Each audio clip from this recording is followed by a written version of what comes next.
The black limousine pulled up to St. Matthew's Cathedral like a declaration of war, and David Thornton's blood turned to ice when he saw who stepped out, because the broken woman he'd abandoned 3 years ago was gone, replaced by someone who looked like she owned the world.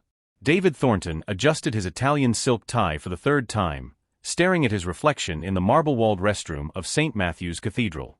At 34, he still looked like the golden boy who'd graced magazine covers. Sharp jawline, steel-gray eyes, the kind of smile that had once made investors write checks and women forget their own names. But today, those eyes held something that hadn't been there 3 years ago, the hollow ache of a man who'd gained everything he thought he wanted and lost everything that actually mattered. The funeral director had been clear: his father's service would be packed. Theodore Thornton hadn't just been wealthy, he'd been a titan, the kind of man whose death made front-page news in 3 countries. David should have felt pride, should have been preparing to accept condolences and manage the family empire he'd inherited. Instead, all he could think about was the empty seat beside him where someone else should have been sitting. "Sir." A voice interrupted his thoughts. "They're ready to begin." David nodded, straightening his shoulders the way his father had taught him. Show no weakness. Project power. Win at all costs. The mantras that had built an empire and destroyed a marriage. He walked toward the cathedral's main doors, past arrangements of white roses that cost more than most people's cars, past politicians and celebrities who'd flown in from around the world. But as he approached the entrance, something made him freeze. A black limousine, not just any limousine, but a Rolls-Royce Phantom that screamed money and power, was pulling up to the cathedral steps. David's throat tightened. He knew every major family in their circle, every business associate who might arrive in such style. This wasn't one of theirs. The driver stepped out, moving around to open the passenger door with ceremonial precision. David found himself holding his breath, some primal instinct warning him that whatever emerged from that car would change everything. A woman's leg appeared first, designer heels, silk stockings, the kind of elegant confidence that money couldn't buy, only earned through fire. Then she stepped out fully, and David's world tilted on its axis. Victoria. But not the Victoria he remembered. Not the soft-spoken woman who'd worn his ring for 4 years, who'd waited for him to come home from business trips, who'd believed his promises about starting a family someday. This woman looked like she'd been forged in steel and wrapped in Chanel. Her auburn hair was shorter now, framing cheekbones that seemed sharper, more defined. Her emerald dress fit her transformed figure perfectly. She was still beautiful, but it was a different kind of beauty. Dangerous. Untouchable. Then the world stopped completely. Another small figure emerged from the car. A little girl, maybe 3 years old, with David's steel-gray eyes and Victoria's delicate features. She was followed by another child, a boy this time, and then another girl. Triplets. All of them with the unmistakable stamp of Thornton genetics written across their faces. David's knees nearly buckled. The sounds of the city, the murmur of arriving mourners, even his own heartbeat seemed to fade into static. He watched as Victoria took each child's hand with practiced ease, her movements graceful and sure. She looked happy, complete, like she'd found something he'd spent 3 years searching for in all the wrong places. "Daddy, is this where great-grandpa Theodore lived?" The little girl's voice carried on the wind, clear and sweet, and David felt something break inside his chest. Victoria's response was too quiet to hear, but her smile, her smile was radiant in a way he'd never seen when she was married to him. She guided the children toward the cathedral steps, moving with the confidence of someone who belonged wherever she chose to stand. For a moment, their eyes met across the space between them. Victoria's expression didn't change. No anger, no hurt, no recognition of the man who'd once promised her forever and delivered betrayal instead. She looked at him the way she might look at a stranger who'd accidentally caught her attention. Polite. Distant. Completely unmoved. Then she looked away, and David realized he'd been dismissed. "Sir." The funeral director appeared at his elbow. "Everyone's waiting." David nodded absently, but his attention was riveted on Victoria as she climbed the cathedral steps. The children chattered softly around her, and he caught fragments, their voices bright and curious, asking innocent questions about the building, about the flowers, about why everyone was wearing black. What have I done? The thought hit him like a physical blow. 3 children. 3 beautiful children who carried his genes and called someone else daddy. 3 little souls who existed in the world because of him but would never know him. And Victoria, transformed Victoria, who'd somehow become everything he'd been too blind to see when she was his. Welcome back, my beautiful family and friends. If you're ready to dive into another amazing story, go ahead and hit that subscribe button, and drop a comment telling me where you're watching from. Because tomorrow, I've got another story just as thrilling as this one, and trust me, you don't want to miss it. Now, let's get started. As they disappeared through the cathedral doors, David was left standing alone on the sidewalk, still frozen by the magnitude of what he'd just witnessed. Inside, hundreds of people waited to celebrate his father's life and mourn his passing. But all David could think about was the family he'd thrown away and the woman who'd built a new world without him. The funeral director cleared his throat. "Sir, we really do need to begin." David forced himself to move, but each step toward the cathedral felt like walking toward his own reckoning. Because somewhere in those pews sat the life he should have had, the children who should have known him, and the woman who'd loved him completely until he'd taught her not to. "What would you think of me now, Dad?" he wondered as he finally stepped through the cathedral doors. "Would you be proud of the empire I've built, or ashamed of the family I destroyed to get it? Think about it, we all make choices that define our lives, but what happens when those choices come back to find us? Have you ever had a moment where your past showed up when you least expected it? Share your thoughts in the comments below." The organ music swelled, and David took his place in the front pew, acutely aware of the empty space beside him and the family sitting somewhere behind him in the shadows, close enough to touch, yet separated by a chasm of his own making. The cathedral filled with a low murmur of conversation as mourners settled into their seats. David sat rigid in the front pew, hyper-aware of every sound behind him, the rustle of fabric, whispered conversations, the soft patter of small feet moving down the aisle. He didn't dare turn around.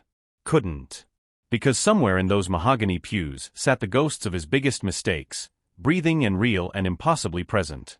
Father Morrison began the service with practiced solemnity, his voice echoing off the vaulted ceiling as he spoke of Theodore Thornton's legacy, his contributions to society, his devotion to family.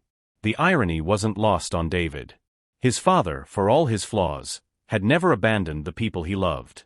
Even in his final months, battling cancer with the same ruthless determination he brought to business, Theodore had kept asking the same question: "When are you going to fix things with Victoria?" David had always changed the subject. "We'll now hear from Theodore's son, David Thornton," Father Morrison announced.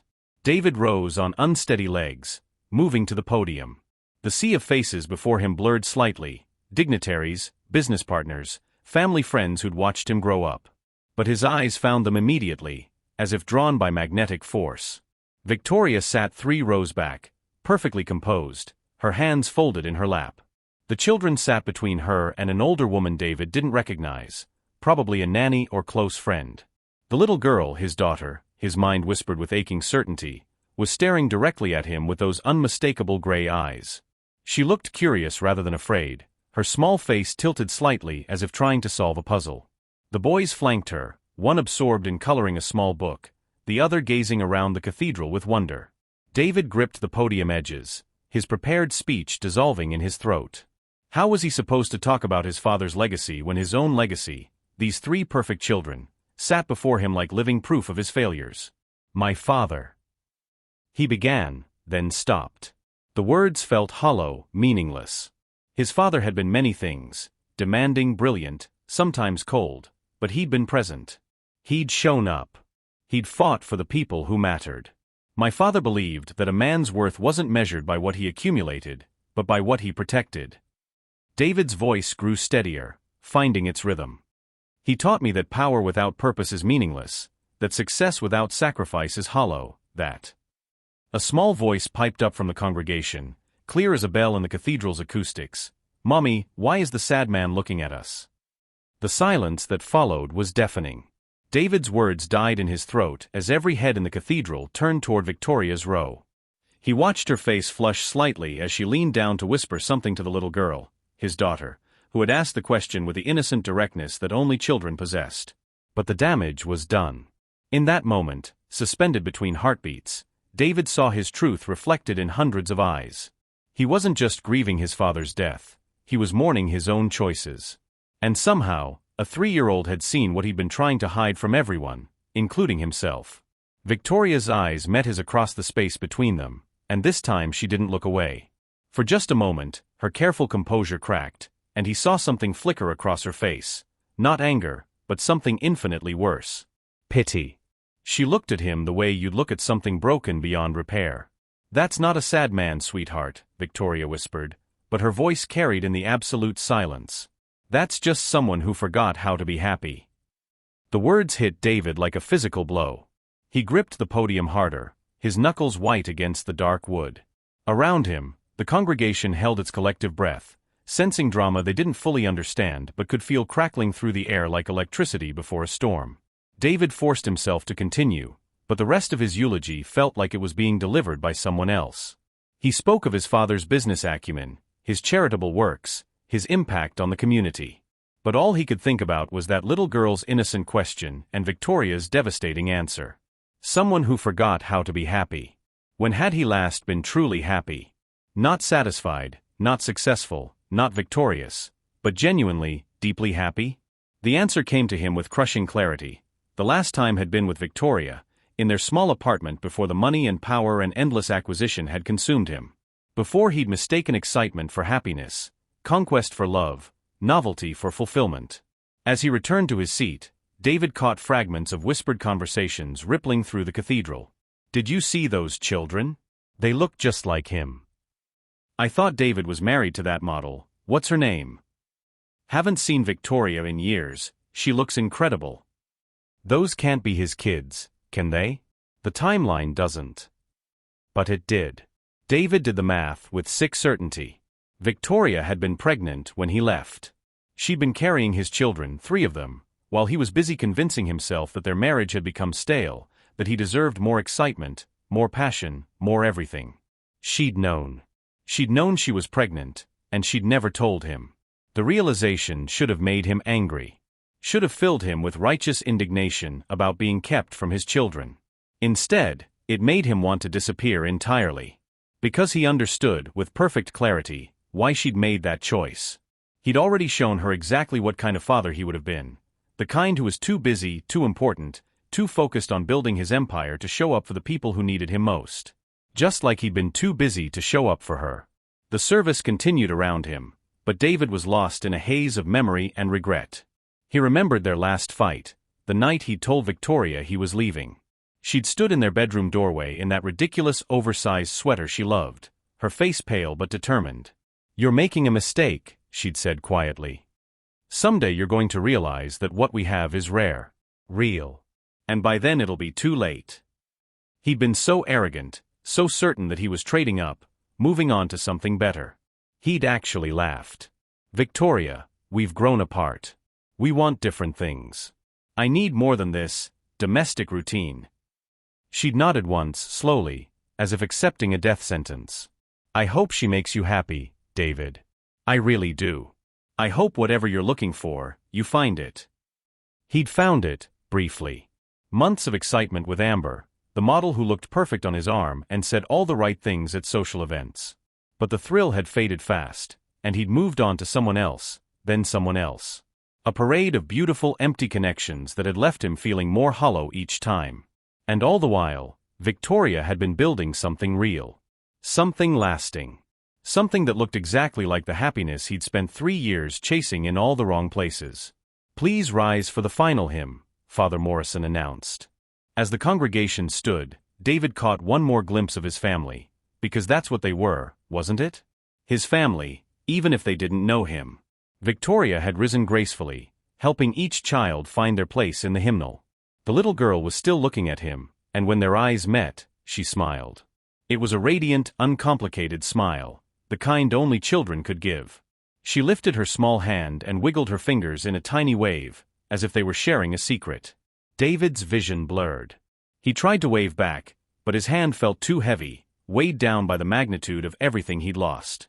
By the time he managed to lift it, Victoria had noticed her daughter's gesture and gently guided the little girl's attention back to the hymnal. But not before David saw something that made his heart stop entirely. Victoria was wearing a bracelet, simple, elegant, silver with 3 small charms. As she reached to turn the page of the hymnal, the charms caught the light, and David could see what they were: 3 tiny baby shoes, each engraved with a name and date. She'd kept them close to her heart. Every day, she carried a reminder of the children who'd made her a mother and him a father, a father who'd never held them, never heard their first words, never kissed their scraped knees or read them bedtime stories. The hymn swelled around him, but David couldn't sing. Could barely breathe. Because in that moment, he understood the true cost of his choices. It wasn't just that he'd lost Victoria. It wasn't even that he'd gained 3 children he'd never known. It was that somewhere in this cathedral sat the life he was supposed to have lived, the happiness he'd thrown away in pursuit of something that had never existed in the first place. Sometimes the biggest revelations come in the smallest moments, a child's innocent question, a gesture that changes everything. Have you ever had a moment where everything you thought you knew about your life suddenly shifted? Tell us about it in the comments. As the hymn ended and the congregation began to file out, David remained frozen in place, watching his family, his lost, beautiful family, move toward the exit. Victoria never looked back, but the little girl turned once more, her gray eyes finding his with that same curious, open expression. This time, David managed to wave. The cathedral emptied slowly, a river of black-clad mourners flowing toward the reception hall where catered conversations would replace genuine grief. David remained anchored to his pew, watching through stained glass windows as his father's casket was loaded into the hearse. He should have been leading the procession, accepting condolences, playing the part of the grieving heir. Instead, he sat paralyzed by the aftershock of revelation. Victoria and the children had vanished into the crowd. Part of him was grateful. He wasn't ready for that conversation, might never be ready for it. Another part of him wanted to tear through every person in the cathedral until he found them again, demanded answers, claimed what was his. But what exactly was his anymore? David. A familiar voice cut through his spiral of thoughts. He looked up to find Margaret Whitman, his father's longtime attorney and family friend, standing in the aisle. Her expression was carefully neutral, but he caught something in her eyes, knowledge perhaps. Complicity. Margaret.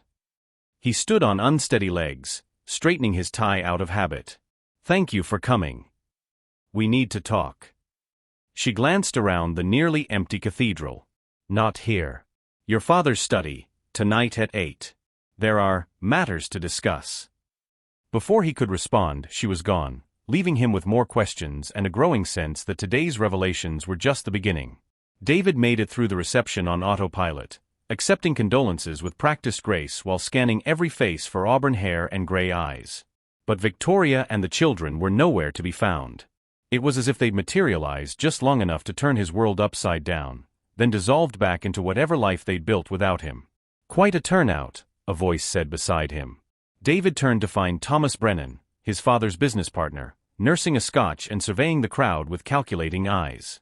Your father would be pleased. Though I imagine he'd be more interested in that little family drama we witnessed earlier. David's jaw tightened. I'm not sure what you mean. Thomas raised an eyebrow. Come now, David. Those children could be your clones. Rather coincidental timing, wouldn't you say? Right after your father's death, when inheritance becomes relevant. The implication hit David like ice water. You think Victoria came here for money? I think Victoria is a smart woman who knows exactly what those children represent. Thornton heirs have a way of becoming very wealthy, very quickly. Thomas swirled his scotch thoughtfully. Your father was always fond of her. Even after the divorce, he asked about her. Sent Christmas gifts to some unknown address. Makes a man wonder what else he might have arranged. David felt something cold and angry unfurl in his chest. Victoria isn't like that. Isn't she? Then why show up now? Why bring the children today, of all days? Either it's the cruelest coincidence in history, or it's very calculated indeed. The seed of doubt, once planted, took root with vicious efficiency. David excused himself and retreated to his penthouse apartment, but Thomas's words echoed in the silence. Victoria had seemed different, polished, expensive, confident in a way that money could buy. The Rolls-Royce, the designer clothes, the practiced ease with which she'd handled the children's questions. Where had that money come from? By 7:30, David had worked himself into a state of righteous indignation. He'd been manipulated, used as a pawn in some elaborate scheme. Victoria had kept his children from him for 3 years, then paraded them at his father's funeral like weapons designed to wound. Well, 2 could play that game. He arrived at his father's mansion precisely at 8, his anger a welcome armor against the vulnerability he'd felt in the cathedral. The house felt impossibly empty, 30 rooms filled with the echoes of conversations that would never happen again. Margaret was waiting in Theodore's study, surrounded by legal documents and wearing the expression of someone about to deliver bad news. "Sit down, David." "I'd rather stand. Whatever my father left to Victoria, I want it contested. She has no right to." "He left her the summer house in the Hamptons." Margaret's voice was matter-of-fact. "The one where you spent summers as a child. Plus a trust fund for the children's education. 5 million each." David stared at her. "That's impossible." He barely knew them. He knew them quite well, actually. Margaret opened a file folder, revealing photographs that made David's breath catch. The children at various ages, as babies, toddlers, recent shots from what looked like birthday parties and holidays. All 3 of them laughing, playing, growing up in documented moments that David had never witnessed. Where did these come from? "Your father hired investigators after Victoria disappeared. Found her in Seattle about 6 months after you left her. She'd moved there for a fresh start, was working as a consultant while pregnant. After the children were born, he arranged for regular updates. Photos, school reports, medical records. He knew about their first steps, first words, every milestone you missed." The photographs blurred slightly. David reached for one, his daughter's first birthday, her face covered in chocolate cake, laughing with pure joy.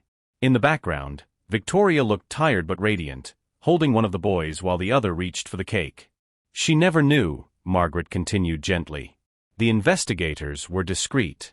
Your father didn't want to interfere with the life she was building, but he couldn't bear not knowing his grandchildren." "Then why didn't he tell me?" David's voice cracked slightly. He tried. Every conversation for the past 3 years included some mention of Victoria, some hint that you should reach out. You always changed the subject. Margaret leaned forward. "David, your father was dying. He spent his final months trying to figure out how to fix what you'd broken. The inheritance was his way of making sure those children would be provided for, whether you stepped up or not." David sank into his father's leather chair, the anger draining out of him as quickly as it had come. "She didn't come here for money." "No. She came because your father asked her to. His final request, delivered through intermediaries 2 weeks ago. He wanted the children to see where their father came from, to understand they were part of something larger than themselves. Victoria could have refused, probably should have, given how you left things. But she agreed because it was important to him." The room fell silent except for the ticking of his father's antique clock. David stared at the photographs spread across the mahogany desk, a life he'd never lived, moments he'd never experienced, children who'd grown up knowing their grandfather loved them but had never met their father. "She transformed herself," he said finally. "Victoria. She looked different. Successful. She is successful. Built a consulting firm from nothing, specialized in helping nonprofits maximize their impact. She's become quite well known in philanthropic circles. Brilliant, ethical, effective. The kind of woman your father always hoped you'd end up with." Margaret paused. "The kind of woman he thought you had ended up with, until you threw it away." David picked up another photograph, the 3 children at what looked like a school play, all dressed as different animals, beaming at the camera. Victoria stood behind them, her hands on their shoulders, and even in the candid shot, her pride was radiant. "They don't know about me. She's told them their father is traveling for work. That someday, when they're older, they might meet him. She's protected them from the truth of abandonment while keeping the door open for reconciliation." Margaret's voice softened. "She's given you a gift you don't deserve, David. The chance to be their father without having to explain why you weren't there when they needed you most." The weight of that generosity was crushing. For 3 years, David had told himself he was the injured party, the husband whose wife had grown boring, whose marriage had become routine. He'd painted Victoria as clingy, needy, holding him back from his true potential. But she'd been pregnant, carrying his children while he was falling into bed with someone who didn't even remember his middle name. Building a life and a career and a family while protecting him from the consequences of his own choices. "I need to see them," he said suddenly. "I need to talk to her." Margaret shook her head. They flew back to Seattle this afternoon. Victoria's assistant called to arrange the flight home after the service. She never planned to stay. Then I'll go to Seattle. I'll find them. And say what? That you're sorry? That you want to be part of their lives now that you know they exist? Margaret's tone was sharp. David, those children have a father. Victoria's been seeing someone for the past year, a pediatric surgeon named James. He's been patient with the children's questions about their traveling father, has never pushed for more than Victoria was ready to give. From what I understand, he's a good man who loves them all. The news hit David like a physical blow. Of course Victoria had moved on. Of course she'd found someone worthy of her, someone who showed up and stayed and loved her children as his own. The idea of another man reading bedtime stories to his kids, teaching them to ride bikes, being the father David should have been made him sick with jealous rage. She's happy, Margaret said gently. Really, truly happy in a way she never was with you. Are you prepared to destroy that for your own peace of mind? David stared at the photographs until they became a blur of color and missed opportunities. Outside, rain began to fall against the windows, matching the storm building in his chest. He'd come here ready to fight, to claim what was his, to assert his rights as a father. Instead, he was confronting the truth that his children already had everything they needed, and it wasn't him. But even as that reality settled in his bones, David felt something else rising beneath the grief. A determination that had built empires and conquered markets. He'd made the worst mistake of his life, but that didn't mean it couldn't be fixed. The question was whether Victoria would let him try. Sometimes facing the truth about our mistakes is the hardest thing we'll ever do. Have you ever discovered that your version of events was completely wrong? How did you handle the reality check? Share your experience in the comments. Sometimes admitting we were wrong is the first step toward making things right. Margaret began gathering the photographs, but David reached out to stop her. Can I keep these? Just for tonight. She studied his face for a long moment, then nodded.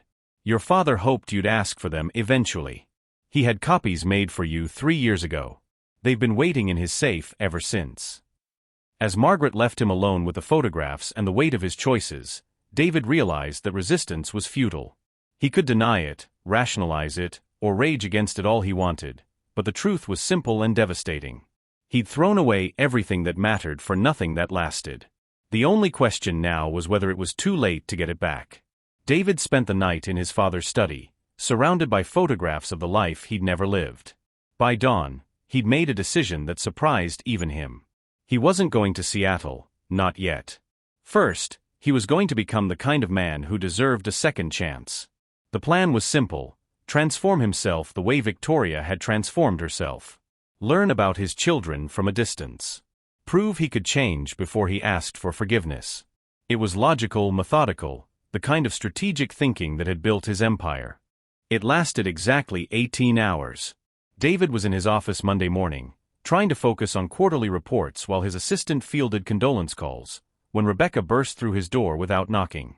Sir, there's a situation downstairs. Building security needs you immediately. David barely looked up from the papers that might as well have been written in Sanskrit for all the attention he could spare them. Handle it, Rebecca. Whatever it is. Sir, it's about a woman and 3 children in the lobby. They're asking for you and... David's head snapped up. What? The woman says her name is Victoria Thornton. She has identification, but our records show you're divorced, so security wasn't sure. David was already moving, taking the stairs 2 at a time rather than wait for the elevator. His heart hammered against his ribs as he pushed through the lobby doors, and there they were. Victoria stood near the reception desk, still poised and elegant but with tension radiating from every line of her body. The children clustered close to her legs, the little girl clutching a worn stuffed rabbit, the boys looking around the marble lobby with wide eyes. Victoria's assistant from Seattle stood nearby, checking something on her phone with the harried expression of someone whose carefully planned schedule had just exploded. Victoria. Her name came out rougher than he'd intended. She turned, and he saw something he hadn't noticed at the funeral: exhaustion. Dark circles under her expertly applied makeup, a tightness around her eyes that spoke of sleepless nights and difficult decisions. David. Thank you for seeing us. I know this is unexpected. Mommy, is this the building that touches the sky? The little girl had detached herself from Victoria's side and was staring up at the vaulted ceiling with wonder. Yes, sweetheart. This is where David works. Victoria's pause was barely perceptible, but David caught it. She still couldn't bring herself to call him their father. I'm sorry to ambush you like this, Victoria continued, her voice carefully professional. But we have a problem, and you're the only one who can help solve it. David's mind reeled. What kind of problem?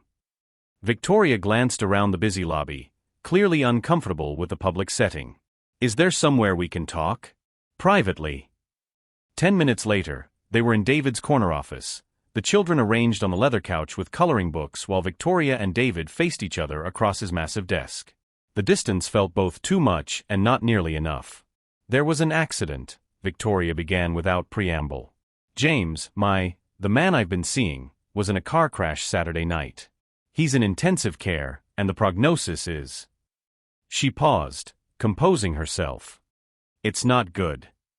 David felt a stab of something complicated, not quite relief, not quite guilt. I'm sorry. I know he meant something to you. Victoria's laugh held no humor. He meant everything to us. The children adore him. He's been the only father figure they've ever known, and now... She gestured helplessly. I still don't understand why you're here. Because James was supposed to testify in a custody case. My ex-business partner is trying to claim I used company resources for personal gain, and if he wins, he could take half my assets, including the children's trust funds from your father. Victoria's mask slipped for just a moment, revealing the fear beneath. James was my character witness. Without his testimony, I could lose everything I've built. David leaned forward. What do you need from me? A loan. $500,000 to fight this in court. I'll pay it back with interest, I'll sign whatever documents you need, but I have to keep fighting. Those children can't lose their stability because of my mistakes. The irony wasn't lost on David. Victoria was asking him for help protecting the life she'd built to replace him. The sensible thing would be to refuse, to use this as leverage to force his way into their lives. Instead, he found himself saying, "You can have the money. No interest, no repayment schedule. Consider it family support." Victoria's composure cracked slightly. David, I can't accept charity. It's not charity. It's me taking responsibility for the mess I created. He stood, pacing to the window that overlooked the city. If I hadn't left, you never would have had to rebuild from nothing. You wouldn't be vulnerable to this attack. You don't understand. The case is in Seattle, starting Wednesday. I have depositions tomorrow, and with James in the hospital, I need to find new witnesses, new evidence. I can't do that from here, but I also can't leave the children. My nanny quit last week for a better position, and my mother can't handle all three of them alone. David turned back to her, and something clicked into place. Bring them here. What? Bring the children here. I have a penthouse with plenty of space, and I can arrange for the best childcare in the city. You handle your legal case, and I'll make sure they're safe and entertained. Victoria stared at him as if he'd suggested jumping off the roof. Absolutely not. Why not? It's a practical solution. Because they don't know you. Because you're a stranger who happens to share their DNA. Because... She stopped herself, but David could fill in the rest. Because you abandoned us once already. 1 week, he said quietly. Give me 1 week to prove I'm not the man who walked away. Not anymore. Victoria was already shaking her head, but before she could respond, the little girl appeared at David's elbow, having somehow slipped away from her brothers and crossed the office silent as a shadow. Excuse me, she said with the formal politeness of a child, trying to be very grown-up. Are you the man who made Mommy sad? The question hit David like a physical blow. Victoria went pale, reaching for her daughter. Emma, sweetheart, come back to the couch. It's okay, David said, crouching down to Emma's eye level. This close, the resemblance was even more startling. She had his eyes, his stubborn chin, but Victoria's gentle mouth and the kind of openness he'd forgotten existed in the world. I think I might be, he said honestly. A long time ago, I made some very bad choices that hurt people I should have protected, including your mommy. Emma studied him with the intensity only children could muster. Did you say sorry? Not yet. I'm still learning how. My teacher says sorry doesn't count unless you mean it and you change your behavior. Emma's pronunciation was careful, as if she was repeating something important she'd been taught. Your teacher sounds very wise. Emma nodded solemnly. She is.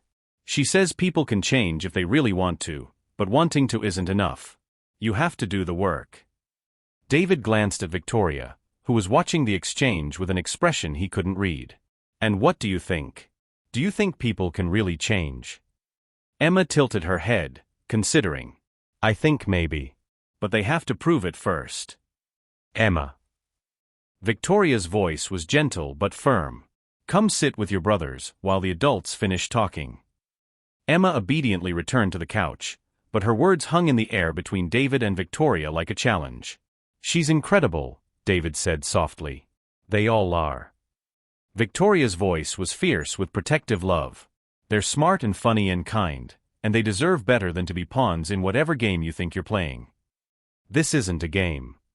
David returned to his chair, but maintained eye contact. Victoria, I know I have no right to ask anything of you.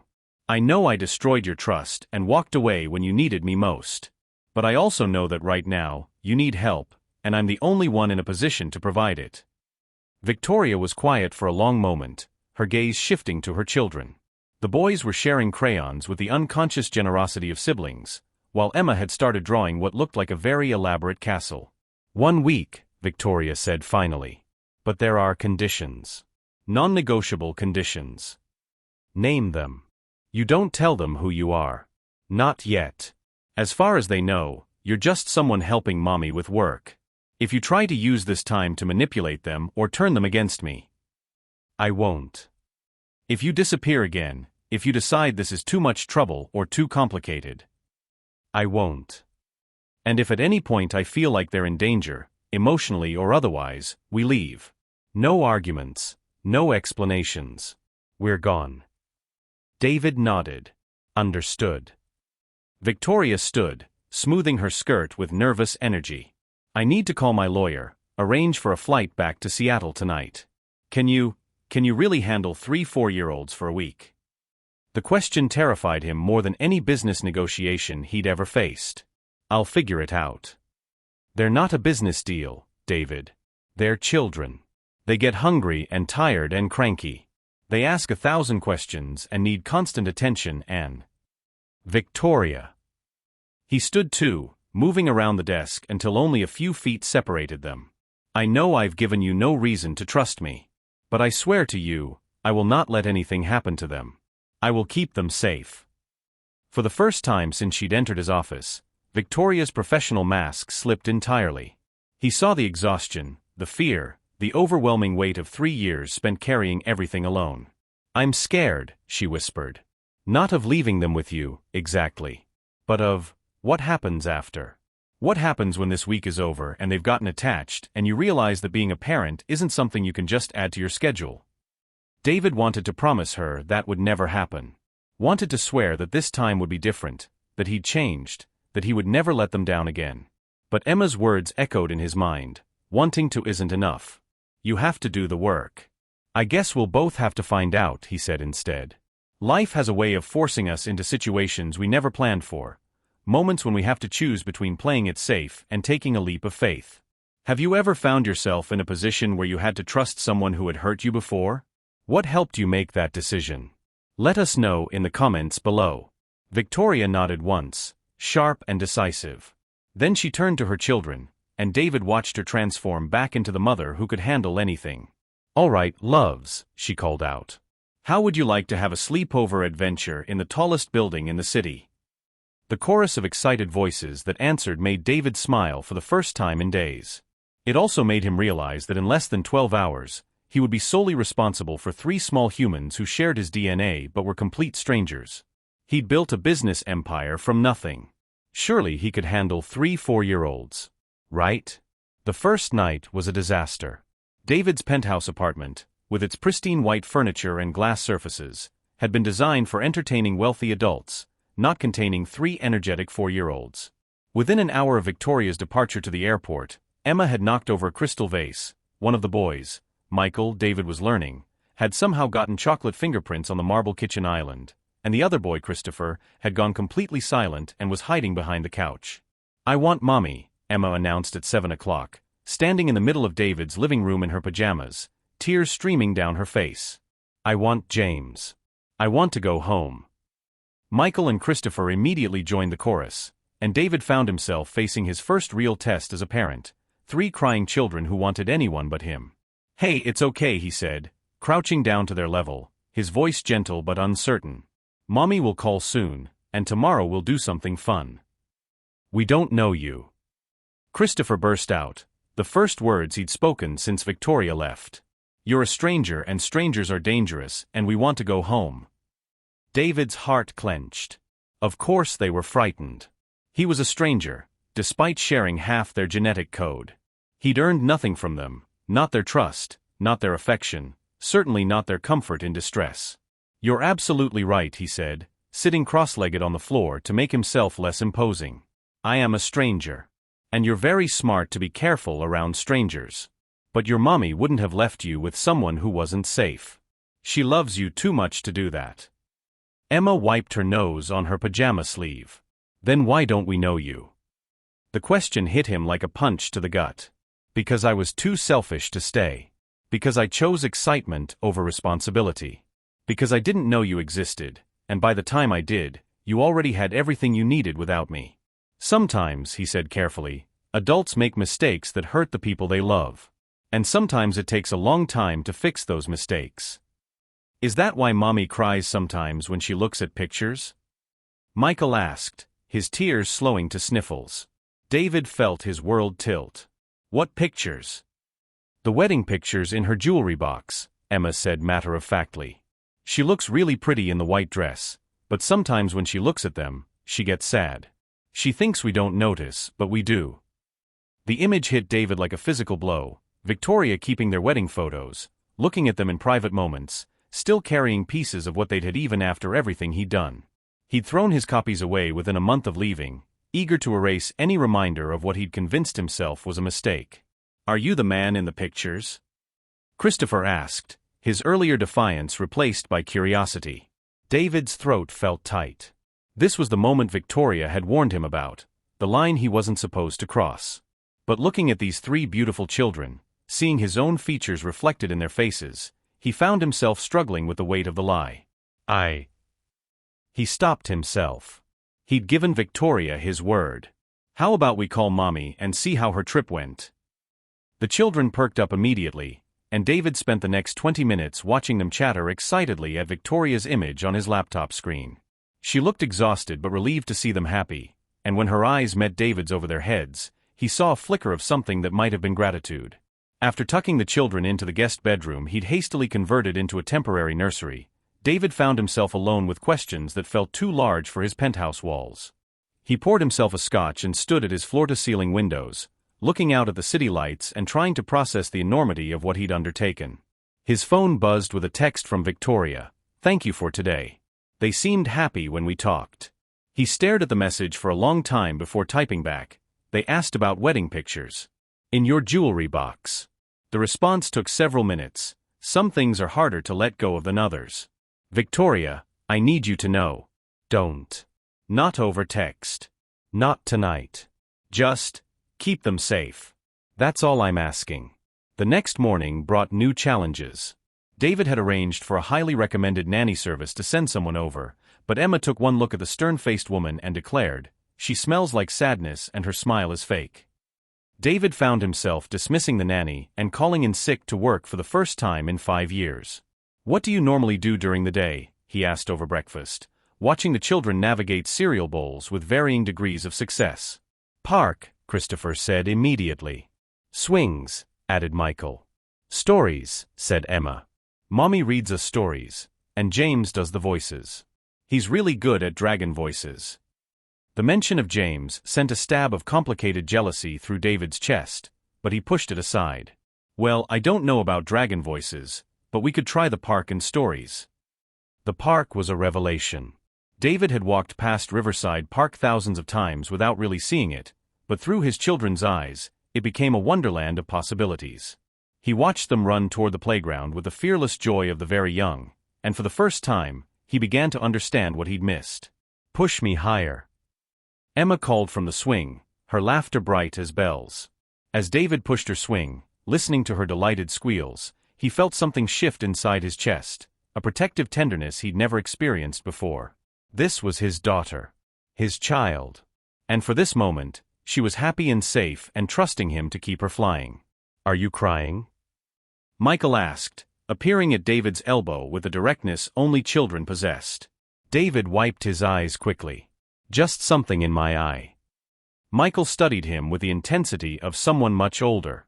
"James cries sometimes too. When he thinks we're not looking. Mommy says it's okay for men to cry, but they don't like people to see it. Your mommy is very smart." "Yeah. And James is nice. He teaches us things and he doesn't get mad when we make mistakes. But he's been sleeping for a long time now."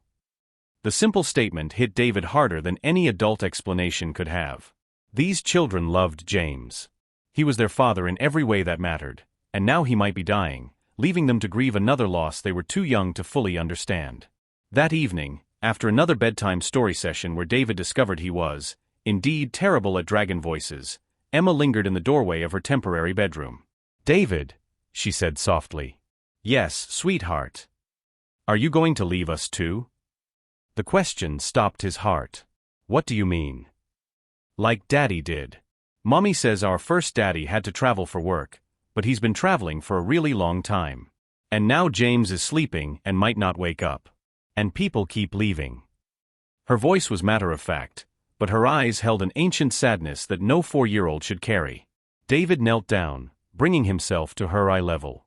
"Emma, I need you to listen to me very carefully. I am not going anywhere. Not while you need me here. Promise." The word hung between them, weighted with all the promises that had already been broken in her short life. David thought about his father, who had kept his word even when it was difficult. About Victoria, who had rebuilt her entire existence to keep her children safe. About James, who had loved them enough to become their father when their biological one had failed them.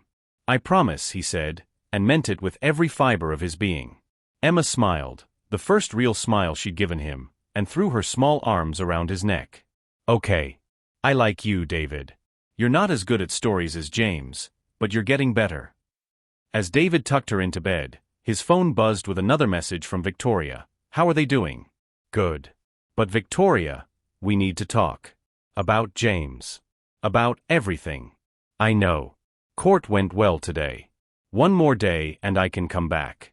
They love him. James. They're scared he won't wake up." There was a long pause before her reply came. "He's stable. The doctors say there's reason for hope. But David, they've lost so much already. Please don't make promises you can't keep." David stared at the message, thinking about Emma's arms around his neck, Christopher's tentative smile when David had successfully assembled his Lego spaceship, Michael's proud announcement that David was getting good at being with kids. "I'm not going anywhere, Victoria. I know you don't believe me yet, but I'm not the man who walked away anymore. I hope that's true. For their sake. For all our sakes." That night, David lay awake listening to the soft breathing of 3 children who trusted him to keep them safe, and finally understood what his father had tried to tell him years ago, that love wasn't something you felt, it was something you did. Every day. Even when it was difficult. Even when you were tired or frustrated or scared. Especially then. In the guest bedroom, Emma stirred in her sleep, murmuring something that sounded like Daddy. And for the first time in 3 years, David allowed himself to hope that someday, she might mean him. They're what? They're everything I didn't know I wanted. Everything I was too stupid to realize I already had. There's something powerful about seeing ourselves through a child's eyes. Their honesty can break our hearts and heal them at the same time. Have you ever had a moment where a child's simple question changed your entire perspective on your life? Share that moment with us in the comments. Sometimes the most profound truths come from the smallest voices. But even as hope bloomed in his chest, David knew the hardest conversations were still ahead. Because tomorrow, Victoria would return, and they would have to face the truth that had been building between them all week. The truth that James might not wake up. The truth that 3 children had already started to love the father who had abandoned them. and the truth that some mistakes were too big to fix with good intentions alone. Victoria returned to New York on Thursday evening, looking like a woman who had fought a war and wasn't entirely sure she'd won. David met her at the penthouse door, and for a moment, they simply stared at each other across the threshold. Two people who had once promised forever and were now navigating the wreckage of that promise. "They're asleep," David said softly. "Emma had a nightmare around 2, but she settled down after I read her another chapter of that princess book." Victoria's eyebrows rose slightly. "She let you comfort her?" "Took some convincing. But we're getting to know each other." Victoria stepped inside, her heels clicking against the marble floor she'd probably once dreamed of walking across as his wife. The sound seemed to echo with the weight of everything that had changed between then and now. "How did court go?" David asked, helping her with her coat. "Better than expected. My lawyer thinks we'll settle out of court. My ex-partner's case is weaker than he thought. The money you provided let me hire investigators who found some discrepancies in his claims." Victoria paused, her hand on his arm. "Thank you, David. I know this wasn't what you signed up for." "Actually," he said, surprising himself with his honesty, "this is exactly what I should have signed up for. 3 years ago." Before Victoria could respond, a small voice called out from the hallway, "Mommy? Is that Mommy?" Emma appeared in the doorway, her hair tousled from sleep, dragging her stuffed rabbit behind her. When she saw Victoria, her face lit up like Christmas morning. "Mommy." She launched herself into Victoria's arms with the abandon of someone who had been counting the hours until this moment. Victoria caught her daughter, spinning her around once before holding her close. "Hello, my love. Did you have a good adventure?" "David taught us to make pancakes that look like elephants," Emma announced, pulling back to look at her mother's face as if memorizing it. "And we went to the park every day, and he's getting better at story voices, and yesterday we built a fort out of couch cushions."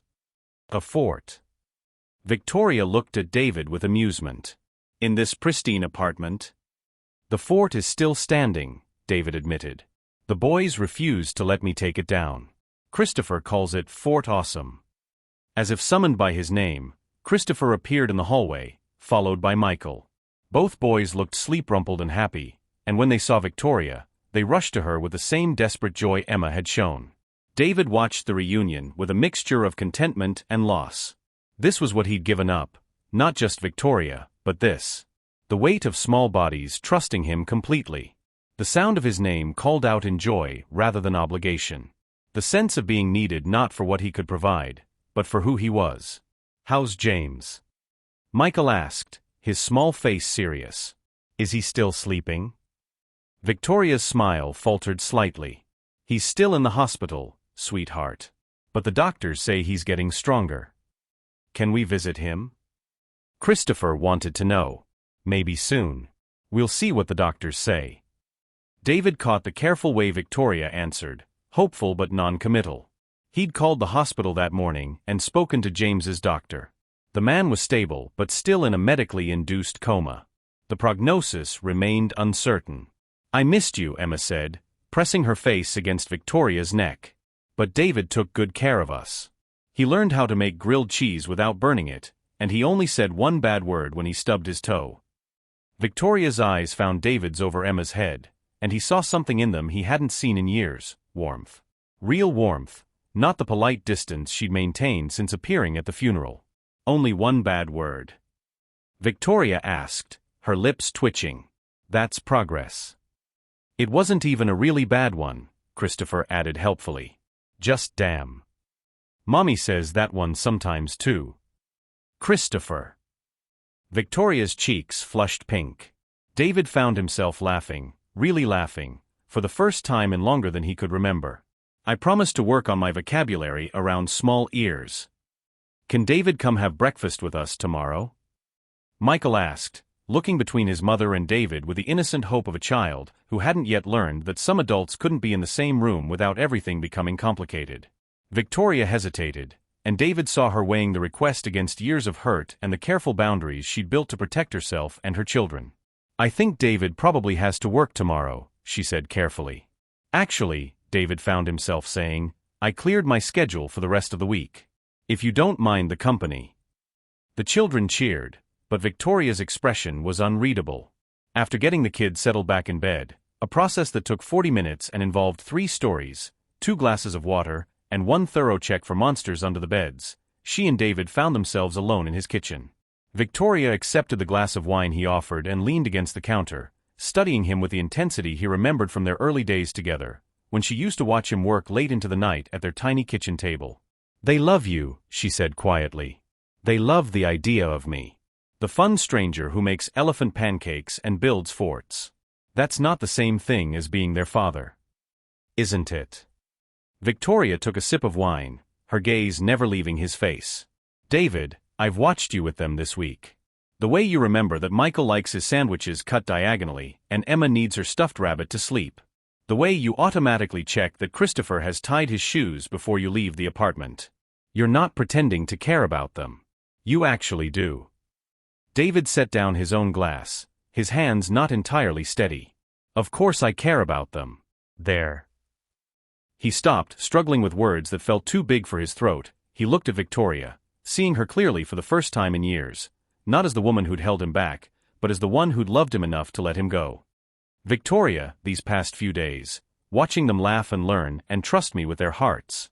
I finally understand what my father was trying to tell me all those years." "What was that?" "That success without someone to share it with is just expensive loneliness."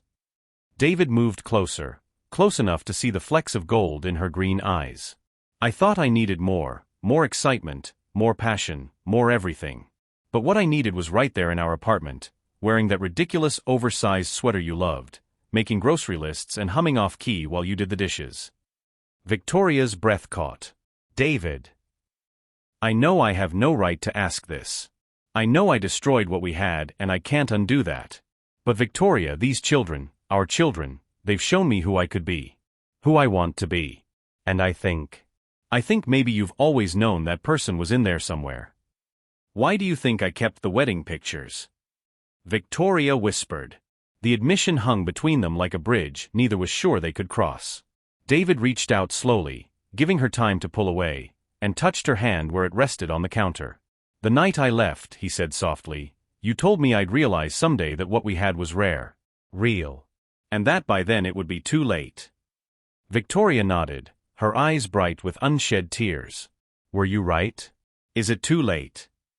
Instead of answering, Victoria turned her hand palm up, intertwining her fingers with his. "James asked me to marry him," she said quietly. 2 weeks before his accident. I told him I needed time to think about it." David felt his heart stop. "And what were you going to tell him?" "I don't know. I love him, David. He's good and steady and he adores the children. He's everything a woman should want in a partner." Victoria looked down at their joined hands. "But he's not you. He's never been you."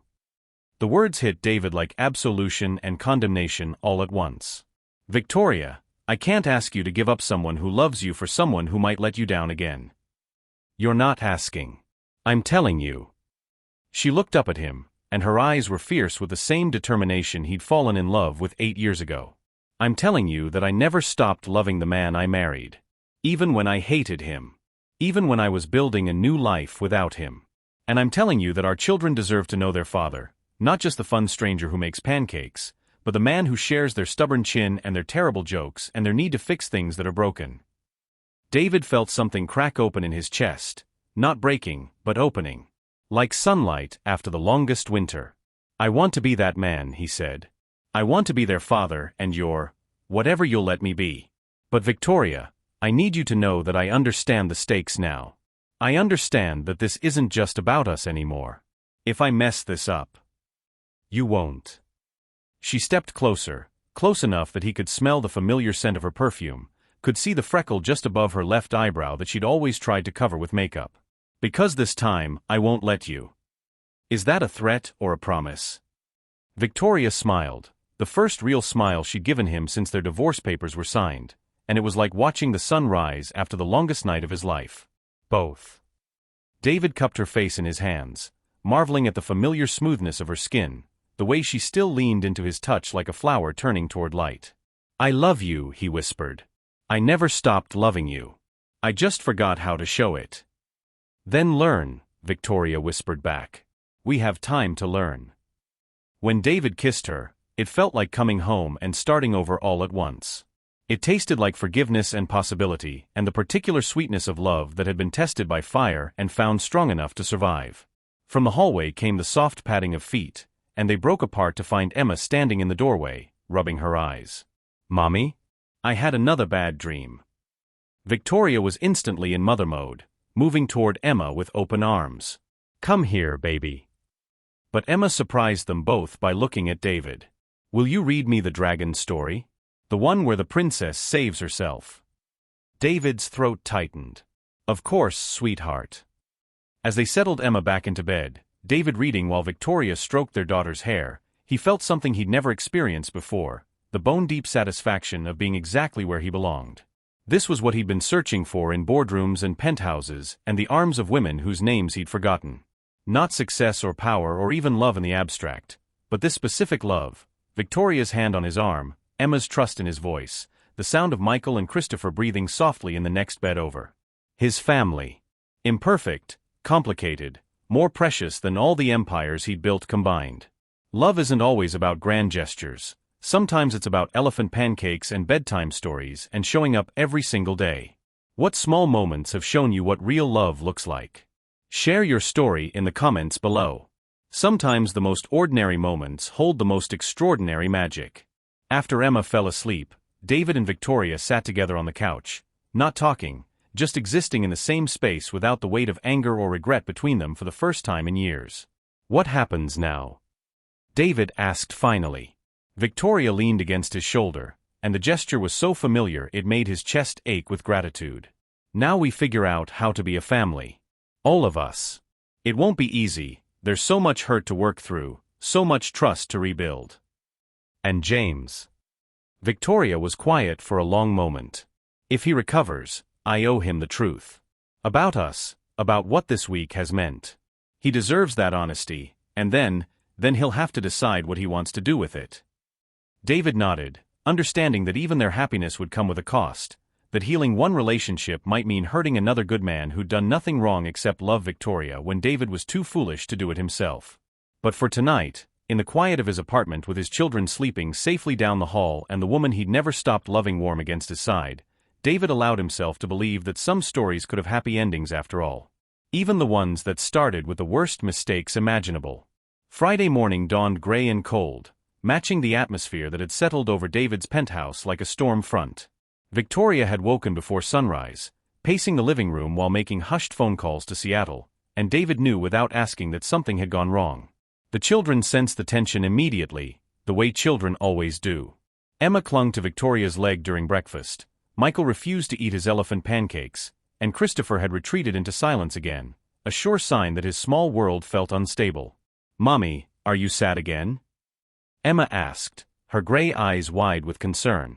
Victoria forced a smile, but David could see the strain behind it. "Just tired, sweetheart. Mommy didn't sleep very well." "Is it because of James?" Christopher asked quietly. "Did something happen to James?"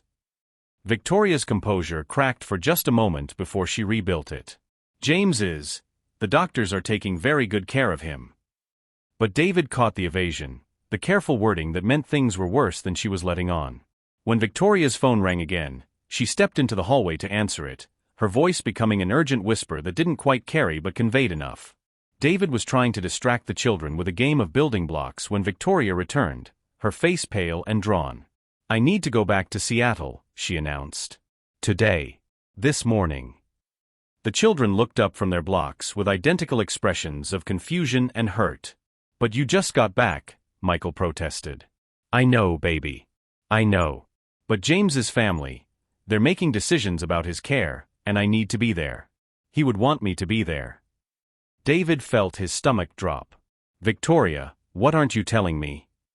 She looked at him with eyes that held too much pain for one person to carry. The swelling in his brain increased overnight. The doctors don't think he's going to wake up. His parents are flying in from Portland to discuss options. The word options hung in the air like a death sentence. David understood immediately. James's family would have to decide whether to continue life support or let him go. And Victoria, who wasn't his wife but had been his partner in raising 3 children, would have to watch the man who'd been their father figure slip away. "I'll come with you," David said immediately. "The kids and we'll all come." "No." Victoria's response was sharp, immediate. "Absolutely not." "Why not? They love him too. They deserve to say goodbye if..." "They're 4 years old, David. They don't need to see James hooked up to machines, don't need to watch him die." Victoria's voice rose, and the children shrank back from the adult emotion crackling through the room. David felt his own temper flare. "So you'll just disappear again?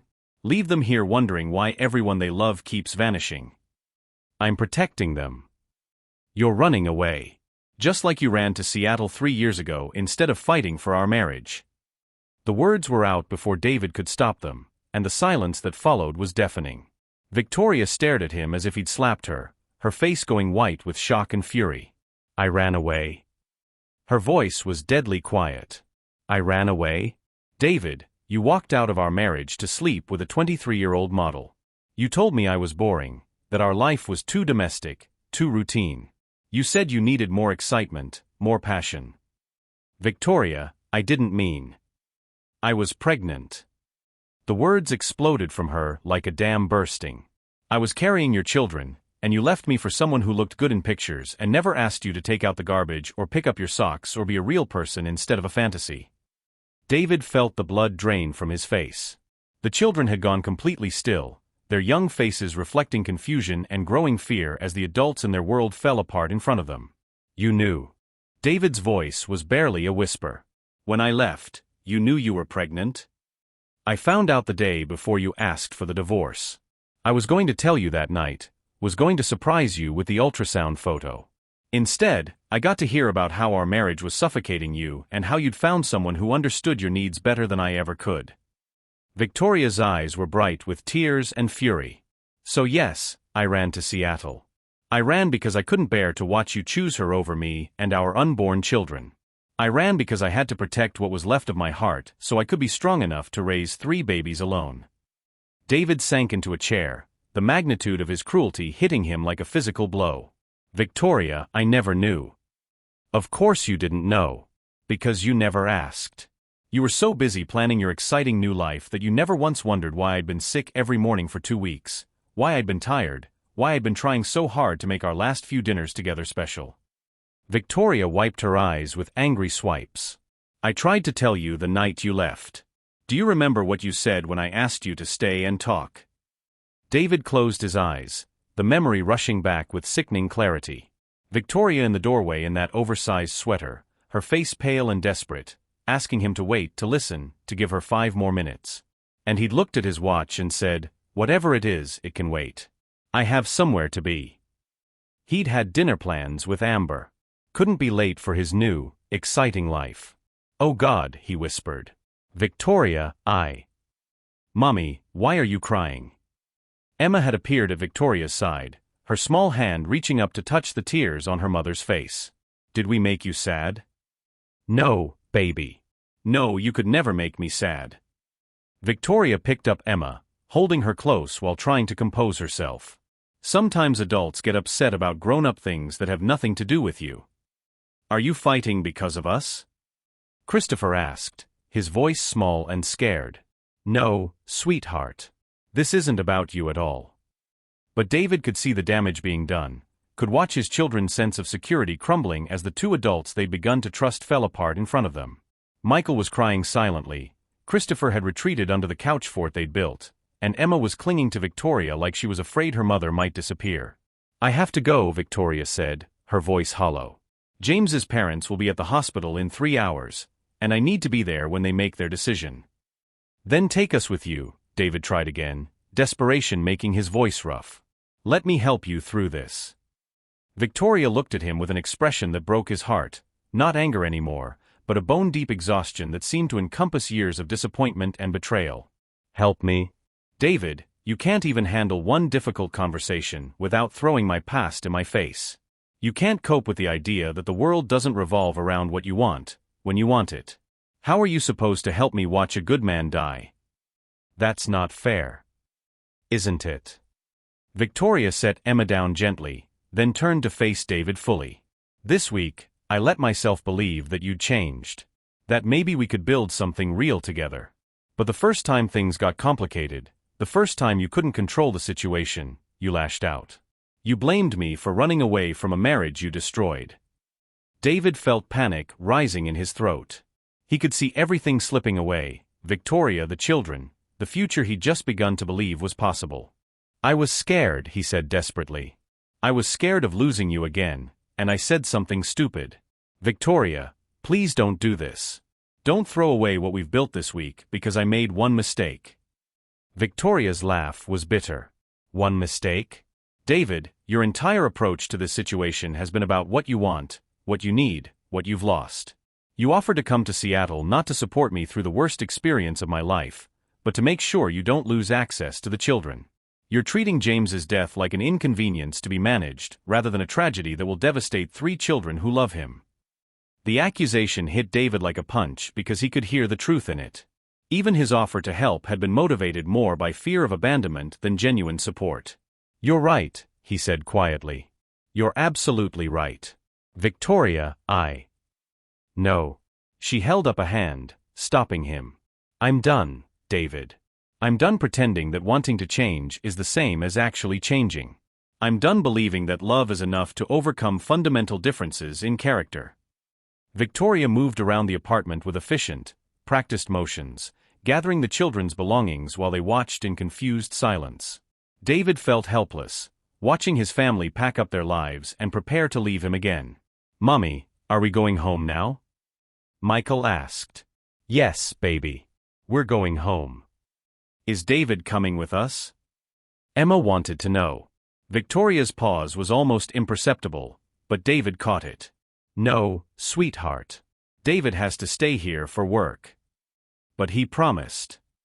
Christopher emerged from under the fort, his face streaked with tears. He promised he wouldn't leave us. The accusation hit David like a physical blow. He had promised. Had looked Christopher's older brother in the eye and sworn he wouldn't abandon them. I'm not leaving you, David said, crouching down to Christopher's level. I'll call you every day, and maybe you can come visit. That's what our first daddy said too, Emma interrupted, her voice matter-of-fact in the way that only children could manage when stating devastating truths. He said he'd call and visit, but he never did. Victoria's face crumpled for just a moment before she regained control. Emma, that's different. No, it's not. Emma looked at David with those gray eyes that were so like his own. You're going to forget about us too. All the grown-ups do.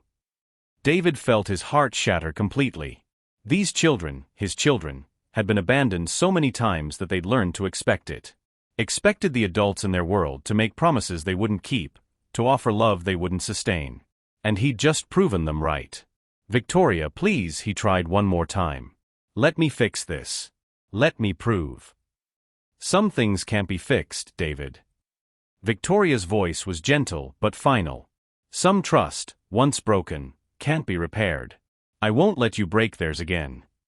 She gathered the children, their small suitcases, their stuffed animals and coloring books and the remnants of the life they'd briefly built in his penthouse. At the door, she turned back once. I loved you, she said quietly. God help me, I loved you enough to believe you could be the man I fell in love with. But that man, I don't think he exists anymore. Maybe he never did. The door closed behind them with a soft click, and David was alone in his pristine penthouse with its perfect furniture and empty rooms and the echoing silence of everything he'd lost. On the coffee table, forgotten in the chaos of departure, lay one of Emma's drawings, a stick-figure family standing in front of what looked like a very tall building. The little girl in the picture had his gray eyes, and written in crayon across the bottom were the words, "My new daddy." David sank into his chair, holding the drawing with shaking hands, and finally understood that some mistakes were too big to survive. Even when you were finally ready to stop making them. We've all said things we can't take back in moments of fear or anger, words that reveal who we really are when the pressure is on. Have you ever watched a relationship fall apart because someone couldn't handle their worst impulses when it mattered most? How do you think people can really change, not just want to change? Share your thoughts below. Outside his windows, the city continued its relentless pace, but inside David's penthouse, time seemed to stop. The fort the children had built still stood in his living room, a monument to the family he'd had for one perfect week. And lost in one terrible moment. David sat in his empty penthouse for 6 hours after Victoria and the children left, staring at Emma's drawing until the crayon lines blurred together. The silence was deafening, no small voices calling his name, no laughter echoing from the kitchen, no life-breathing warmth into spaces that had been cold for so long he'd forgotten they could feel any other way. By evening, he'd consumed half a bottle of scotch and contemplated the various ways a man could destroy his life twice with the same woman. The rational part of his mind, the part that had built empires and conquered markets, catalogued his mistakes with brutal efficiency. Victoria had been right about everything. He'd offered to go to Seattle not to support her, but to maintain control. He'd lashed out when confronted with his own failure. He'd treated James's impending death as a complication to be managed rather than a tragedy that would devastate his children. His children, who now expected all the adults in their world to abandon them. Because that's what he'd taught them to expect. David's phone had been buzzing intermittently all evening, work calls, messages from his assistant, the endless demands of an empire that suddenly felt as meaningless as smoke. He ignored them all until Rebecca's name appeared on the screen for the 4th time. "What?" he answered, his voice rough with alcohol and regret. "Sir, I'm sorry to bother you, but there's been a development with the Morrison account, and the board meeting tomorrow." "Cancel it." "Sir." "Cancel the board meeting.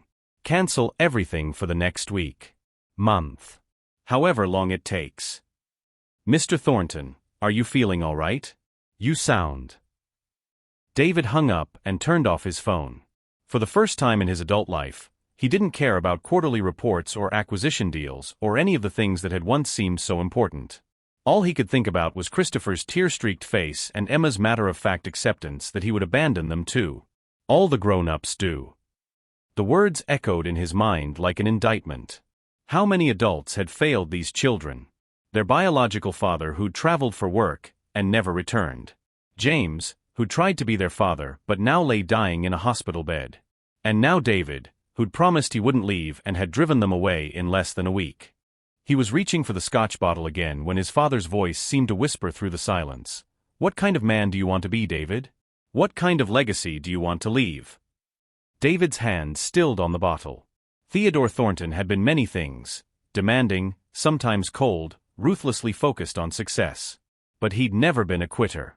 Never walked away from something that mattered, no matter how difficult it became. And he'd never stopped believing his son could be better than he was. David stood up abruptly, the room spinning slightly from the alcohol and the sudden movement. He looked around his penthouse, at the expensive furniture that had never been loved, the pristine surfaces that had never been marked by children's fingerprints, the perfect emptiness that he'd mistaken for success. This wasn't a home. It was a mausoleum for a man who'd died 3 years ago and just hadn't had the courage to admit it. But maybe it wasn't too late for resurrection. David's first call was to his pilot. "Get the jet ready. I need to be in Seattle in 3 hours." "Sir, it's nearly midnight. The weather reports." "I don't care if you have to fly through a hurricane. Get me to Seattle." His second call was to Margaret Whitman, who answered on the first ring despite the late hour, her voice alert in the way of people who'd spent decades managing crises. "David? What's wrong?" "I need you to do something for me. Something that's going to sound insane, but I need you to trust me." "I'm listening." David took a deep breath, the plan crystallizing in his mind with the clarity that had once made him a formidable businessman. "I need you to set up a medical trust. $5 million, administered by Seattle Children's Hospital. For James Morrison's care, experimental treatments, second opinions, whatever it takes. But it has to be anonymous. Victoria can never know it came from me." Margaret was quiet for a moment. "David, experimental treatments aren't always successful." "I know. But Victoria loves him, and my children need him to fight. If there's even a chance." David's voice broke slightly. "He's been their father when I wasn't brave enough to be. He deserves every chance to come back to them." "And if it doesn't work? If he doesn't recover?" David closed his eyes, seeing Emma's trusting smile, Christopher's tentative wave, Michael's proud grin when he'd mastered the monkey bars at the park. "Then at least I'll know I tried to give them back the man who's been everything I should have been." Margaret's voice was gentle. "What else do you need?" A character reference. For Victoria's court case. I know the judges in Seattle's family court system. Judge Harrison owes me a favor from when I helped fund the new Children's Advocacy Center. I want you to make sure Victoria gets the best possible outcome. Her ex-partner doesn't get a penny. Consider it done. Anything else? David looked at Emma's drawing, still clutched in his hands. Yes. I need you to liquidate my personal investment portfolio. All of it. Set up education trusts for the children, but also, I want to fund Victoria's consulting firm. Help her expand, take on bigger projects. She's trying to change the world. She should have the resources to do it properly. David, that's nearly $50 million. Good. It's not nearly enough to make up for 3 years of their lives, but it's a start. After he hung up with Margaret, David stood in his living room for a long moment, looking at the fort the children had built from couch cushions and imagination. Tomorrow, his housekeeper would come and put everything back in its proper place. The fort would disappear, and with it, the last physical evidence that his children had ever been here. But not yet. David climbed inside the small space, his adult frame awkward in the confined area that had seemed so magical when filled with giggling 4-year-olds. He lay on his back, looking up at the cushioned ceiling, and tried to imagine what it had felt like to be small and safe and protected by walls made of love and creativity. He must have fallen asleep there, because he woke to sunlight streaming through the windows and his phone buzzing insistently. The display showed 17 missed calls, but only one number mattered, Victoria's. David's hands shook as he answered. Victoria. Her voice was thick with tears, but there was something else in it, something that might have been wonder. David, I don't understand what's happening. The hospital called this morning. They said an anonymous donor has arranged for James to be transferred to Johns Hopkins. They have an experimental treatment program, something about stem cell therapy that might. She broke off, crying too hard to continue. Victoria? Is that good news? It's hope, she whispered. For the first time in days, it's real hope. The doctors here said there was nothing else they could do, but this program. David, they think they might be able to reduce the swelling, possibly reverse some of the damage. David closed his eyes, sending up a prayer to whatever force might be listening that James Morrison would open his eyes and continue being the father his children needed. I'm glad, he said, and meant it with every fiber of his being. David, did you? Victoria stopped herself. No, never mind. It doesn't matter where the help came from. What matters is that James has a chance. They were both quiet for a moment, the weight of everything unsaid hanging between them across 3,000 miles. How are the children? David asked finally. Victoria's voice was soft. Confused. Hurt. Emma keeps asking when you're coming to see us, and I don't know what to tell her. David felt his heart clench. Tell her that I'm learning how to be the kind of man who keeps his promises. And that might take some time. David. Victoria, I need you to know something. You were right about everything yesterday. About me being selfish, about not really changing, about treating James's situation like it was about me. You were right to leave. Then why does it feel like I made a terrible mistake? The question hung between them like a bridge neither was sure they could cross. Because, David said quietly, maybe this time, I'm finally ready to do the work. Not the work of winning you back or getting access to the children, but the work of becoming someone worthy of the love you've already given me. Victoria was crying again, but quietly now. What does that mean? David looked around his penthouse, at the expensive emptiness, at the fort that would soon be dismantled, at Emma's drawing that he would frame and treasure for the rest of his life. It means I'm selling the penthouse. It means I'm stepping back from the business to focus on things that actually matter. It means I'm moving to Seattle. David, you can't just. I'm not moving there for you, he interrupted gently. Or for the children. I'm moving there for me. Because I want to live in a place where children build forts and living rooms and people know their neighbors' names and success is measured by how much love you give instead of how much money you make. Victoria was quiet for so long that David wondered if she'd hung up. There's a house for sale on my street, she said finally, her voice barely a whisper. 3 bedrooms, big backyard, needs work. The kind of place where someone could learn how to be a father. David's vision blurred with tears. Is it close enough that 3 children could ride their bikes over to visit? When they're ready. It's close enough, Victoria whispered. If you're really ready to do the work. David stood up, still cradled inside the fort his children had built, and felt something shift inside his chest, not breaking but healing. Like bones that had been set wrong finally being reset properly. I'm ready, he said. For the first time in my life, I'm finally ready. Real change isn't about grand gestures or dramatic promises, it's about the quiet daily choice to be better than you were yesterday. Have you ever reached a moment where you knew you had to completely transform who you were, not just what you did? What did that transformation look like for you? Share your story in the comments. Sometimes the most profound changes happen when we finally stop running from ourselves. Outside his windows, New York City continued its relentless pace, but David was already gone in spirit. Already driving down a tree-lined street in Seattle where his children were learning to ride bikes and his ex-wife was learning to trust again, and a good man named James was fighting for his life with the help of an anonymous benefactor who wanted nothing more than the chance to earn his place in a family he'd never deserved but had never stopped loving. It was time to go home. To the home he'd never had but could still build, if he was brave enough to try. The Seattle rain was falling in that gentle, persistent way that David had learned to love, not the harsh downpours of his former life, but the kind of rain that nurtured gardens and made children want to jump in puddles. He stood at his kitchen window, watching three small figures in bright yellow raincoats splash their way up his front walk, their laughter carrying through the storm like music. His kitchen. His front walk. 2 years ago, he never could have imagined how much joy those possessions could bring when they were filled with the right people. Daddy. Daddy, we're here. Emma burst through his front door without knocking, as she had every Tuesday and Thursday for the past 18 months. Her rain boots left muddy prints on his hardwood floors, prints he wouldn't dream of cleaning up until long after bedtime. We learned about butterflies at school, Michael announced, struggling out of his raincoat with the determined independence of a 6-year-old. Did you know they taste with their feet? I did not know that, David said, crouching down to help Christopher with his stuck zipper. That's fascinating.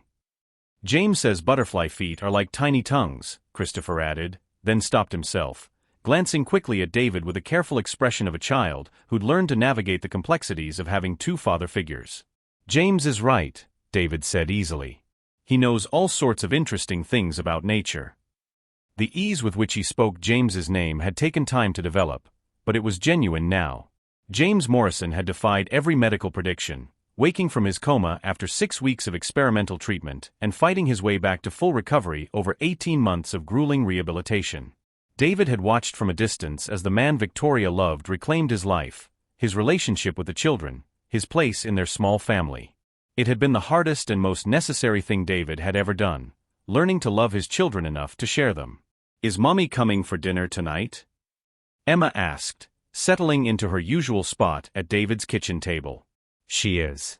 And so is James. David handed each child a towel for their wet hair. He wants to show you pictures from his conference in Vancouver. The arrangement they'd worked out wasn't conventional, but it was theirs. Victoria had never remarried James.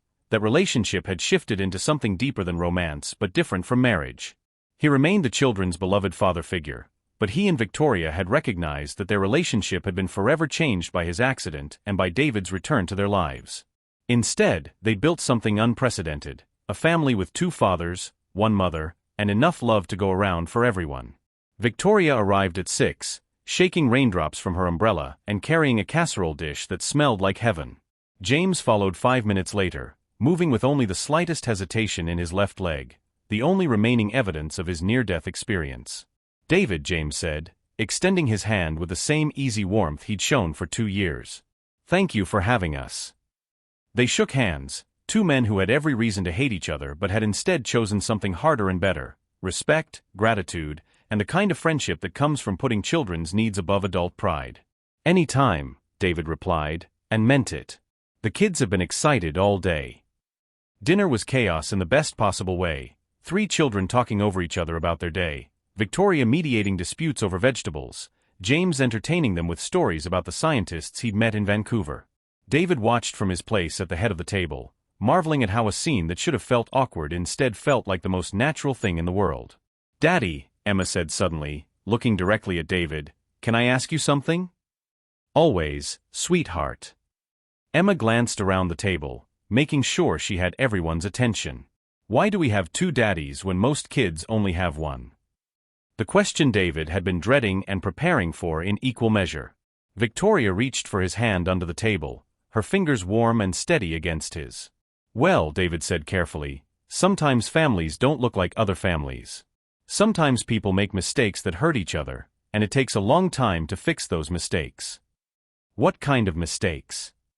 Michael wanted to know. David looked at Victoria, who nodded encouragingly. They'd agreed to always be honest with the children, in age-appropriate ways. I made the mistake of leaving your mommy when she needed me most, David said quietly. Before you were born, I thought I wanted different things, so I went away. I didn't know about you then, didn't know how much I would love being your father. That was dumb, Christopher said matter-of-factly. Very dumb, David agreed. But then James took care of us, Emma continued, looking at the man who'd raised her for the first years of her life. He read us stories and taught us to ride bikes and made pancakes on Sunday mornings. He did, Victoria said softly. James loved you from the very beginning. Emma nodded solemnly, then looked back at David. And then you came back and learned how to be a daddy too. I'm still learning, David said. Every day. That's okay, Michael said generously. You're getting pretty good at it. Remember when you used to burn the grilled cheese? The table erupted in laughter, and David felt the last piece of his heart click into place. This was his family, imperfect, complicated, more beautiful than anything he'd ever imagined possible. After dinner, while the children played in David's living room and Victoria helped James with his physical therapy exercises, David stepped onto his back porch to call Margaret Whitman with his weekly check-in. How are things in domestic paradise? Margaret asked, amusement warm in her voice. Chaotic. Perfect. Terrifying. David watched through the window as Emma showed James a dance she'd learned at school. Margaret, did the educational trust transfers go through? All set. The children's college funds are fully established, and Victoria's firm received the additional grant money. She has no idea it came from you. None. As far as she knows, it's from an anonymous foundation that supports women entrepreneurs. David had learned the art of giving without needing credit, of loving without needing recognition. What about the hospital funding? The James Morrison Rehabilitation Wing will break ground next month. The board is thrilled with the anonymous donation. It's the largest single contribution in the hospital's history. David smiled. Some legacies were worth building in silence. After Margaret hung up, David remained on his porch, listening to the sounds of his family through the window. Victoria was reading bedtime stories now, her voice carrying the same gentle cadence he remembered from their early marriage. James sat nearby, helping Christopher with a puzzle while Michael dozed against his shoulder. Room for one more out there? David turned to find Victoria stepping onto the porch, pulling her cardigan tight against the evening chill. She settled beside him on the porch swing he'd installed specifically for moments like these. They'll be out in a few minutes, she said, nodding toward the house. James wants to show them the stars through your telescope. Good. Michael's been asking about constellations all week. They swung gently, comfortable in the silence they'd learned to share. Victoria's hand found his, their fingers intertwining with the ease of long practice. I got a call today, Victoria said eventually. From the court. My ex-partner's appeal was denied. It's over, officially, finally over. David squeezed her hand. How do you feel? Free. Grateful.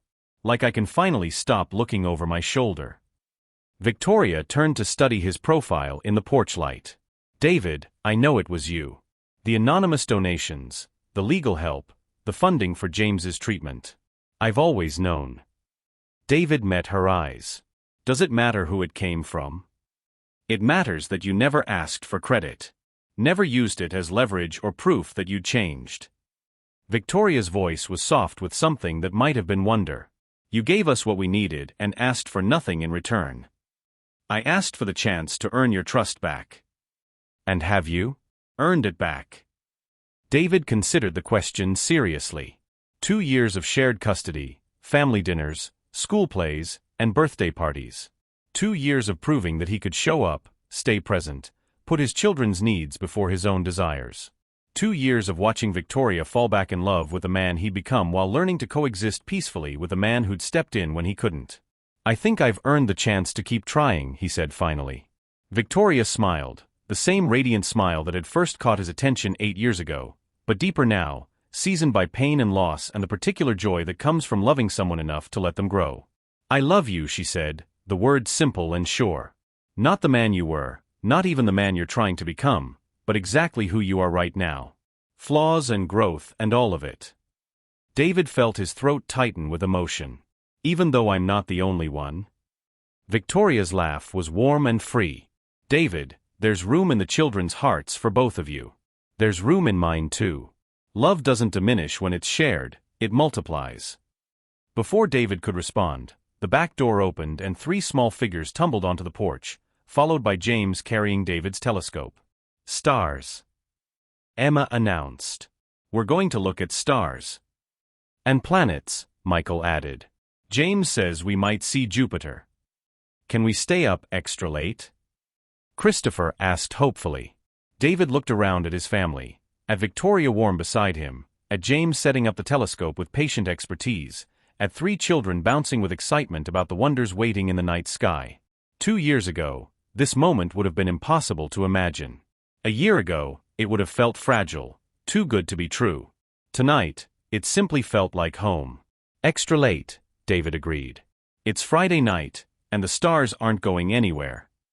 As James began pointing out constellations and Victoria helped the children take turns at the telescope, David felt a presence beside him that wasn't quite there. His father's voice, warm with approval, "This, son. This is what success looks like." Emma appeared at his elbow, her gray eyes bright with wonder. "Daddy, did you see Saturn? It has rings made of ice and rock and it's beautiful." "I did see it, sweetheart. Pretty amazing, isn't it?" Emma climbed into his lap, settling against his chest with the unconscious trust of a child who had never doubted her place in the world. "Will you tell me the story about the princess who saved herself?" "Of course. But you know that story by heart now." Emma smiled up at him. "I know. But it's better when you tell it."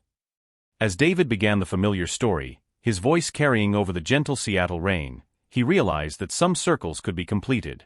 Some mistakes could be transformed into something beautiful. Some love could survive even the worst failures and emerge stronger on the other side.